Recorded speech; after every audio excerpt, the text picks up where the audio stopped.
Listen, the school system is rigged. Why would you take financial advice from a teacher making 40 grand a year? They're stuck in the matrix, man. Alex pointed a finger directly at the lens, squinting slightly to look more intense. He took a slow breath and started walking along the edge of the infinity pool. Behind him, the Los Angeles skyline was bathed in that perfect golden hour glow, and the nose of a bright orange Lamborghini Huracan sat aggressively on the driveway. I started with zero. No degree. No rich parents. Just the right mindset. You want quick cash to start living? Dropshipping. I'll show you how to find winning products and crank up ads to hit 5 figures while you sleep. But you want real wealth? Legacy money? You need real estate. Using OPM, other people's money. I'm talking zero down deals. Click the link, sign up for my free webinar tonight, and I'm gonna strip away the lies for you. Alex flashed a peace sign, holding his confident CEO smile for exactly 3 seconds. Cut. We're good, man, Kevin said, lowering the Sony camera. The second the camera went down, Alex's face dropped. The charisma vanished like a light switch being flicked off. He wiped a thick bead of sweat from his forehead and started unbuttoning the silk shirt that was sticking to his back in the 90-degree heat. What time is it? Alex asked, his voice losing the polished tone. 3:15. Damn, we gotta move. Pack the lights, now. The Airbnb host said the cleaning crew shows up at 4 o'clock sharp. If we're still here, that's a $200 late fee I'm not paying. Alex scrambled toward a lounge chair, grabbing a messy pile of clothes. He had rented this Hollywood Hills villa for exactly 4 hours for $800. 4 hours to film 30 short videos, changing into 6 different outfits, repeating the same scripts about vibrational energy and millionaire blueprints. This was his batch content for the next month of ads. As he stuffed a Richard Mille watch, a $150 knockoff he'd bought off a shady site, into his backpack, his phone buzzed. It was a notification from Turo, the car-sharing app. Reminder: return Lamborghini Huracan by 5 p.m. at the Burbank lot. Late returns will be charged $250 per hour. You got the raw files on the drive, Kev. Tonight, I need you to chop these up. Put some of that high-energy, success music over the B-roll. I need to launch the new ad campaign by tomorrow morning, Alex said, ushering Kevin toward the front door. About the pay for today, man. Can you Zelle me the $250 now? The 20-year-old cameraman asked, balancing a tripod on his shoulder. Alex hesitated for a split second. He pulled out his phone and opened his banking app. Total balance in his checking account, $312. If he Zelled Kevin $250, he wouldn't have enough for gas and dinner, let alone the automatic credit card payment due at midnight. You got PayPal? I'll hit you on there. I keep my ad spend money in the business PayPal, it's easier to track, Alex lied, his face perfectly still. In reality, he was going to use a maxed-out credit card linked to his PayPal just to cover the labor, praying the transaction wouldn't get flagged. Whatever works, man, Kevin shrugged, heading for his beat-up Honda Civic. Alex climbed into the orange Lamborghini. The engine roared, a sound that usually made him feel like a god, but today it just sounded like a ticking clock. As he pulled out of the driveway, he glanced at the rearview mirror. For a second, he wasn't the multimillionaire real estate mogul from the video. He was just a kid from a small town with a high school diploma, $60 left in spendable cash, and a massive lie to sell before the sun went down. He put the car in gear and headed toward Burbank, already rehearsing the next lie in his head. Alex pulled the Lamborghini into a quiet, half-empty parking lot near Burbank, his forehead still damp with sweat despite the AC blasting. He pulled out his iPhone and opened the Shopify app. The "Today's Revenue" number popped up, $1,420. To a kid scrolling TikTok, that number looks like a dream. To Alex, it looked like a dumpster fire. He knew the math. After subtracting the cost of goods from some sketchy factory in China, the Facebook ad spend that was getting more expensive by the hour, and the platform fees, he was actually losing about $50 today. God damn it, Alex muttered, tossing the phone onto the passenger seat. The dropshipping game wasn't the gold mine it used to be. People were getting smarter. They didn't want to wait 3 weeks for a plastic neck massager they could find on Amazon for half the price. But Alex couldn't stop. He needed those screenshots. He needed to post them on Instagram with a caption like, "While you're sleeping, my systems are printing cash." That was the funnel. 19-year-old kids see $1,420 and their eyes glaze over. They don't ask about net profit. They just ask, "How do I become you?" And that's when Alex sells them his e-com masterclass for $497. That was the real money. Clean money. No returns, no shipping headaches, just pure digital profit. The phone buzzed again. A call from Mom. Alex sighed, letting it ring 4 times before picking up. "Hey, Ma." "Alex? How are you, honey? Is it still going okay up there? I saw your videos with that fancy car, but you aren't doing anything illegal, right?"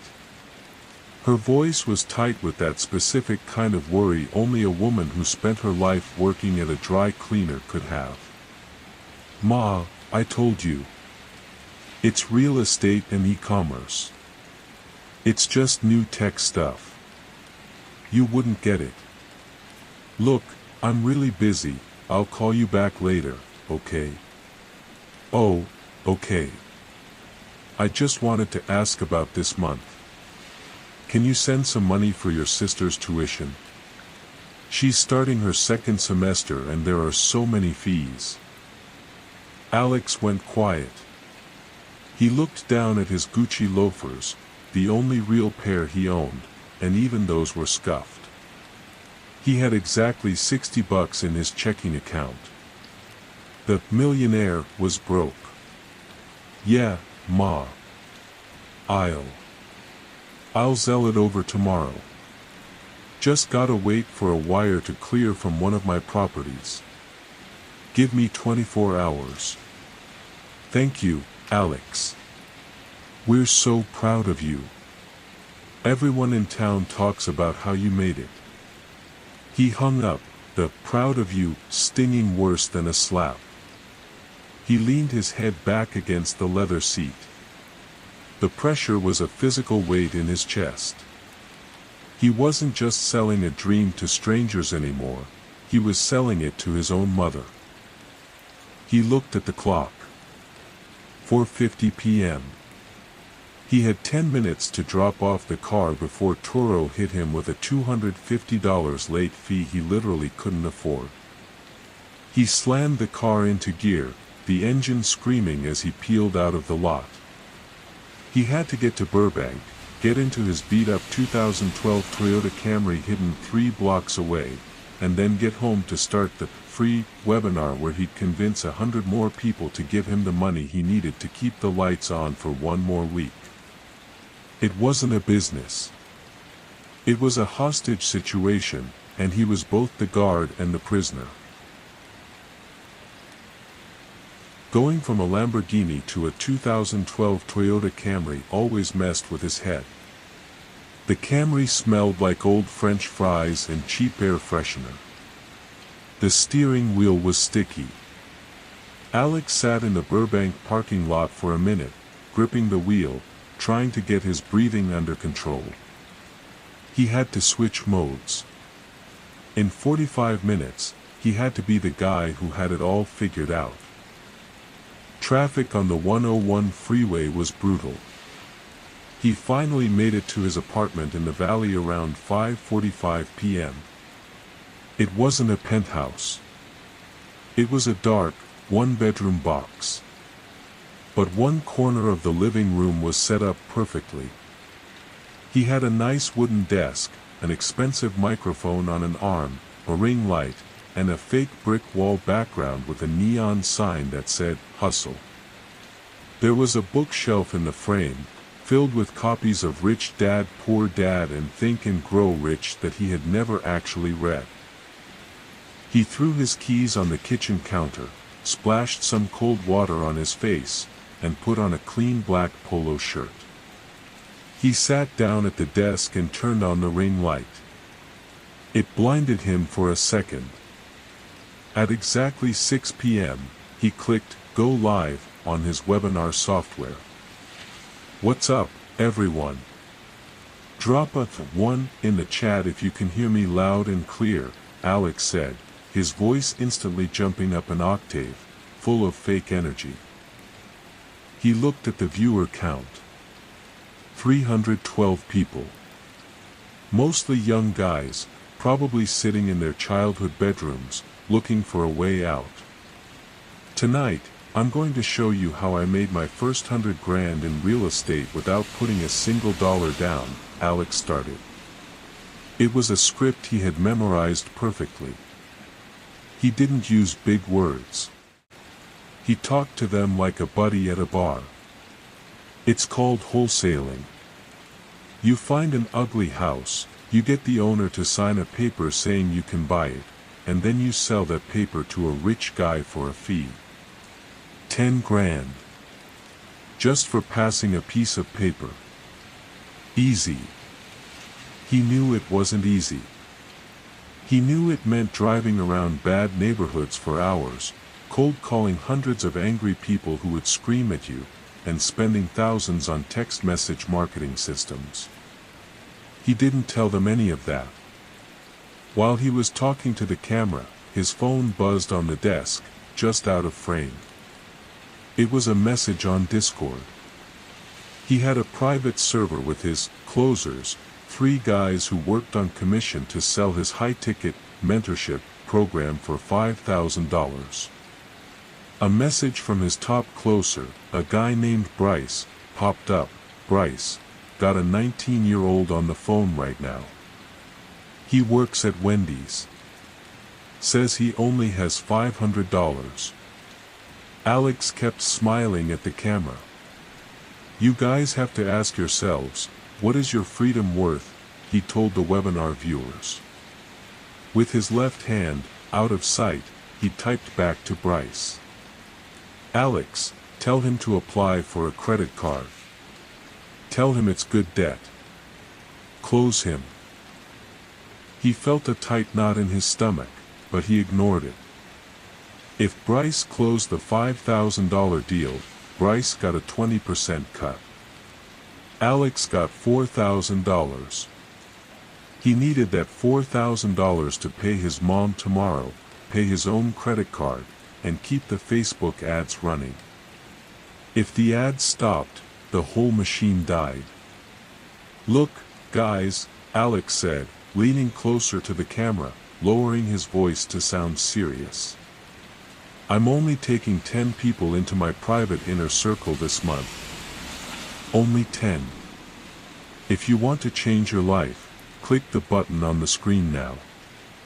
It's $997. That's the price of a new iPhone. Are you going to buy a phone, or are you going to buy your freedom?" There was no limit of 10. He would take 1,000 people if they paid. He watched the dashboard on his second monitor. A green notification popped up. Someone bought the $997 course. Then another. Then nothing for 10 minutes. At 7:30 p.m., he ended the stream. He turned off the ring light. The apartment was suddenly very dark and quiet. He pulled up his Stripe account, the system that processed his payments. Total sales for the night, $1,994. 2 people. He let out a breath. Okay, that was something. But then he looked at his available balance. It was only $400. A red banner sat at the top of the screen. Notice, due to a high rate of customer disputes, a 30% rolling reserve has been placed on your account. Funds will be held for 90 days. Alex stared at the screen. People from his dropshipping course were complaining to their banks that the course was a scam, asking for their money back. Because of that, the payment processor was holding his real estate course money to cover their own backs. The $1,994 he just made? He couldn't touch most of it for 3 months. His phone buzzed again. Discord. Bryce, kid got declined for the car. Couldn't close him. It's dry tonight, bro. Alex closed his laptop. He didn't have the $4,000 from Bryce. He didn't have the webinar money. He still had to send his mom money tomorrow. The knot in his stomach moved up to his chest, making it hard to breathe. He leaned back in his cheap office chair and looked at the fake, hustle, neon sign, wondering how much longer he could keep spinning the plates before they all crashed down on his head. The next morning started exactly the way the last one ended, staring at a screen. Alex woke up at 9 a.m. His head was pounding. He grabbed his phone off the nightstand. There were 3 emails from Stripe. The first 2 were standard chargeback notices. A kid from Ohio and a guy from Texas wanted their $497 back for the dropshipping course. But the third email made his stomach drop. Subject, account suspended. He opened it, his hands shaking a little. The email was long and filled with legal talk, but the point was simple: because too many people were asking for refunds, Stripe was shutting down his account. He couldn't take any more credit card payments. Worse, the $15,000 he had sitting in the account was locked. The email said the money would be held for 180 days to cover any future refunds. 6 months. He couldn't touch his own money for 6 months. No, no, no, Alex whispered, sitting up in bed. He clicked on the link to appeal it, but he knew it was useless. You can't call Stripe. There is no customer service number for this. You just send an email into a black hole and wait. Before he could even process that, his phone started blowing up with Discord notifications. It was Bryce, his top closer. Bryce, yo man. It's Friday. Where's my wire? Rent is due on the 1st. Alex stared at the message. He owed Bryce about $2,500 for the sales he made last week. Alex, hey bro. My bank is acting weird with wires today. Security check or something. Give it till Monday. He watched the little typing bubbles appear on the screen. They stopped. Then they started again. Bryce, don't lie to me, man. I'm in the general chat right now. There are like 50 kids in here complaining that they asked for a refund and their banks are doing chargebacks. Did Stripe freeze you? Alex didn't type anything back. Bryce, look man, I got bills. If you can't pay me, I can't work. I'm out. And I'm taking the lead list with me. Screw you, Alex said out loud to the empty room. But he didn't type it. He couldn't blame Bryce. Bryce was a shark, and sharks leave when there's no blood in the water. Alex dragged himself out of bed and walked over to his computer desk. He opened Discord to check the general chat for his students. It was a complete mess. Usually, he had moderators, cheap virtual assistants from the Philippines, deleting negative comments. But he hadn't paid them either, so they had stopped working. The chat was on fire. People were realizing the dropshipping suppliers Alex recommended were scammers. They were realizing the real estate scripts he sold them were free on YouTube. Then, he saw a link pinned at the very bottom of the chat by a user named TruthSeeker99. The message just said, "Watch this before you give Alex another $1." It was a link to YouTube. Alex clicked it. The video was titled, "The Truth About Alex, Fake Guru Exposed." The video was made by a 19-year-old kid named Daniel. Daniel had bought the $5,000 mentorship program 2 months ago. Alex remembered him. The kid had used his college fund to pay for it. The video didn't have crazy editing or music. It was just Daniel sitting in his bedroom, sharing his screen. He was calm, which made it worse. Alex claims he owns all these properties, Daniel said in the video. But look at this. Daniel showed a clip from Alex's Instagram story in the Hollywood Hills house. Then, Daniel opened another tab. It was an Airbnb listing. The exact same house. The exact same pool. Available to rent for $200 an hour. And the cars? Daniel continued. He pulled up a website called Turo, where people rent out their personal cars. There it was. The orange Lamborghini Huracan. $1,500 a day.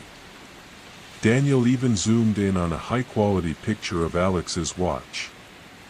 He put it side by side with a real Richard Mille watch, pointing out that the screws on Alex's watch were painted on, not real. The video had been up for 12 hours. It already had 40,000 views. Alex felt like he couldn't breathe. His chest was tight. He looked at the comments under the video. "I almost bought his course yesterday, thank God for this video. Report him to the FTC. This guy needs to be in jail." He closed the tab. He couldn't watch anymore. He needed a distraction. He needed to fix the money problem. He opened up his Facebook Ads Manager. Maybe he could just run ads to a different landing page, use a different payment processor like PayPal. The screen loaded. A giant red banner sat at the top. Account disabled. Payment method failed. Alex pulled out his wallet and looked at his American Express card. He had put all his ad spend on it, hoping the Stripe money would clear in time to pay it off. He logged into his Amex app. Balance, $24,500. Available credit, $0. The card was maxed out. Facebook tried to charge him for yesterday's ads, the card declined, and Facebook shut his account down. The funnel was dead. There were no new leads coming in. The closers were gone. The payment processor had all his cash. And the whole internet was currently watching a video proving he was a fraud. It was 2 p.m. Alex hadn't eaten anything. He walked into his small kitchen and opened the fridge. There was half a bottle of Gatorade and a plastic container of leftover rice from 2 days ago. He took the rice out, didn't even bother to heat it up, and sat on the floor with his back against the cheap cabinets. He ate a spoonful of cold, hard rice. He looked out the small window of his apartment at the gray freeway traffic. There was no police raid. There was no dramatic shootout. Just a guy sitting on a dirty kitchen floor, realizing that the fake life he built had finally caught up to the real one. He pulled out his phone. He still had $60 in his checking account. And he still had to call his mom. Alex stared at his phone for a long time. The screen went dark, but he could still see his reflection in the glass. He had to call his mom. He pressed the power button, unlocked it, and tapped her name. It rang twice. "Hey Alex. Did the money clear?" Alex closed his eyes. The lie was right there on the tip of his tongue. He used it every day with strangers, but right now, his throat felt completely dry. "Ma," he said. His voice cracked a little. He cleared his throat. "Ma, listen. I can't send the money." "What? Why? Is everything okay?" My accounts got frozen. Someone tried to hack my business accounts. The bank locked everything down for security. It's gonna take a few months to fix." It was a lie. Another lie. It just slipped out because telling the truth, that he was completely broke and the internet was calling him a scammer, was too hard. Silence on the other end. Then, a heavy sigh. "Oh. Okay. I guess I'll ask your uncle if he can loan us something to cover the school fees. You be careful up there, okay? Let me know when the bank fixes it." "I will, Ma. I'm sorry." He hung up. He tossed the phone onto the cheap carpet of his apartment. 2 weeks later, the apartment was completely empty. There were no police. There were no dramatic court dates yet. Just the quiet, boring reality of having absolutely $0. The landlord had taped a 3-day notice to pay or quit on his front door. Alex didn't fight it. He couldn't afford a lawyer, and he couldn't afford the rent. He packed his clothes into black plastic trash bags. He packed his microphone and his ring light into a cardboard box. He didn't even have the 2012 Toyota Camry anymore. He was behind on those payments too, so he called the bank and told them where the car was parked so they could come take it. He didn't want to wake up and see it getting towed. Before he gave the car up, he drove to a pawn shop in the valley. He brought his Gucci loafers, 3 silk shirts, and a real gold chain he bought when times were good. The guy behind the counter looked at the stuff, poked it with a pen, and gave him $400 for all of it. "It's out of style, kid," the pawn shop guy said. With $400 in his pocket, Alex took a Greyhound bus out of California. Los Angeles was too expensive, and too many people knew his face now. He bought a one-way ticket to Las Vegas. He didn't go to the shiny part with the big casinos on the strip. He went to North Vegas, where the rent was cheap, the sun was hot, and nobody cared who you were. He rented a room by the week in a motel that smelled like old smoke and bleach. It cost him $200 for the week. He had $140 left for food. It was a Tuesday morning. Alex walked out of his motel room and went to a cheap diner next door. He sat in a booth by the dirty window. The red vinyl seat was ripped and fixed with gray duct tape. "Just a black coffee," he told the waitress. He pulled his laptop out of his backpack. He opened it up. The Wi-Fi here was free but really slow. He went to YouTube. He searched his own name. Daniel's video, "The Truth About Alex, Fake Guru Exposed," now had over 800,000 views. There were dozens of other videos making fun of him now. Reaction videos. Guys laughing at his painted-on watch screws and his fake Airbnb houses. His name was completely toxic. The real estate guys hated him. The dropshipping guys hated him. He was a joke to the whole internet. He stared at the screen. He took a sip of the coffee. It was bitter and burned his tongue. Most people would look at this and quit. Most people would delete their social media, go get a normal job at a warehouse or a grocery store, put their head down, and slowly try to pay off the $24,500 in credit card debt. But Alex didn't know how to do that. Working a regular job for $15 an hour felt like losing. To him, working a 9 to 5 was for the people he used to make fun of in his videos. He closed the YouTube tab. He opened a blank Google document. He stared at the white screen for a minute. His fingers rested on the keys. He took a deep breath, and he started typing. "Hey guys. A lot of you have seen the videos about me. I made mistakes. I got caught up in the fast life. I trusted the wrong people to run my companies, and I lost everything. I went from making millions to sleeping on the floor. But here is the truth they don't want you to know. Real estate is dead. Dropshipping is dead. That's the old way. While I was offline, I found the new way.